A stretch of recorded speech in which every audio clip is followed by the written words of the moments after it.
नमस्कार साथियों, स्वागत है आप सभी का ब्राइट एग्रो क्लासेस के डिजिटल प्लेटफॉर्म पर। साथियों, आज अपन बात करने वाले हैं जो अपनी हॉर्टिकल्चर सब्जेक्ट है उसके रिगार्डिंग अपन बात करेंगे। और बीएससी एग्रीकल्चर में अपन पढ़ रहे थे कि जो बीएससी एग्रीकल्चर में जितनी भी सब्जेक्ट्स है उन सब्जेक्ट का क्या क्या कोर्सेज है और कौन कौन से सेमेस्टर में है, इसके रिगार्डिंग अपन बात करें तो बीएससी एग्रीकल्चर के बाद में जितनी भी एग्जाम्स होती है उनमें हॉर्टिकल्चर के कौन कौन से कोर्सेज से क्वेश्चन पूछे जाते हैं और इसके साथ में अपने को किस प्रकार से पढ़ना चाहिए ताकि अपन बीएससी एग्रीकल्चर के साथ साथ में नौकरी पक्की कर सके। तो साथियों, आज अपन हॉर्टिकल्चर के बारे में बात करेंगे और ये मेजर सब्जेक्ट आपका रहने वाला है। देखिएगा, सबसे पहले अपन बात करें तो जो हॉर्टिकल्चर है, हॉर्टिकल्चर में अपन बात करें तो ये अपन ऐसा नहीं है कि अपन ओनली कोई राजस्थान की बात कर रहे हैं, यूपी की, एमपी की बात कर रहे हैं, ऑल इंडिया की बात कर रहे हैं। इसके साथ में ही अपन बात करें कि इसके कौन कौन से कोर्सेज है, तो सबसे पहले अपन बात करें तो फंडामेंटल्स ऑफ हॉर्टिकल्चर, जिसमें बेसिक हॉर्टिकल्चर के बारे में आपको बताया गया है। जैसे उद्यानों के बारे में सिंचाई आ जाएगी, इसके साथ में ही जो फर्टिलाइजर देते हैं वो आ जाएगा, इसके साथ में जो नर्सरी वगैरह के बारे में आ जाएगा। तो ये कंप्लीट हॉर्टिकल्चर के बारे में क्या है, फंडामेंटल है। तो इसमें अपन क्या पढ़ते हैं, फंडामेंटल्स ऑफ हॉर्टिकल्चर के बारे में 3 क्रेडिट की ये सब्जेक्ट है। इसके साथ में ही अपन बात करें, नेक्स्ट अपने आती है production technology of fruit and plantation crop, मतलब फ्रूट्स और जो प्लांटेशन क्रॉप्स है उनके बारे में अपने को किस में पढ़ना है, अपने को production technology of fruit and plantation crops में पढ़ना है। इसके बाद में वेजिटेबल्स एंड स्पीसीज, मतलब मसाले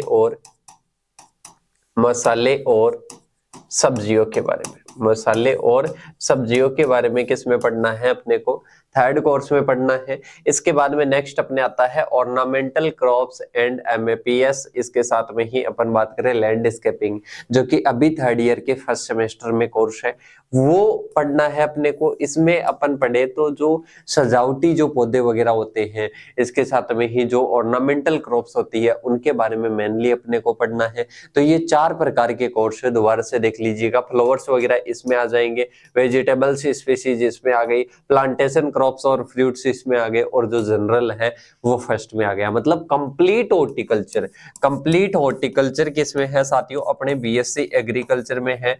और इसके साथ में ही अगर अपन इसको पढ़ लेते हैं तो अपनी जो एएफओ की एग्जाम है, डब्ल्यूओ की एग्जाम है, इसके साथ में ही प्री पीजी की एग्जाम है, जेआरएफ की एग्जाम है, ये अपन क्या कर सकते हैं, आसानी से क्वालिफाई कर सकते हैं। तो ये अपने क्या है साथियों, ये अपने मेनली अपन बात करें तो हॉर्टिकल्चर के कोर्सेस है। और अगर इनकी अपन बीएससी एग्रीकल्चर के साथ साथ में अच्छे से तैयारी करते हैं तो कहीं ना कहीं अपन इन एग्जाम्स को क्या कर सकते हैं, क्लियर कर सकते हैं। जैसे राजस्थान प्री पीजी में बात करें तो 10-12 क्वेश्चन आते हैं, इसके साथ में ही अपन डब्ल्यूओ की बात करें तो 10 से 12 क्वेश्चन आते हैं। तो आप ऐसे मान लो कि अगर एग्रोनॉमी, हॉर्टिकल्चर और सॉइल साइंस को कवर कर लेते हो तो 25 से 30 क्वेश्चन को आप क्या कर लेते हो, कवर कर लेते हो।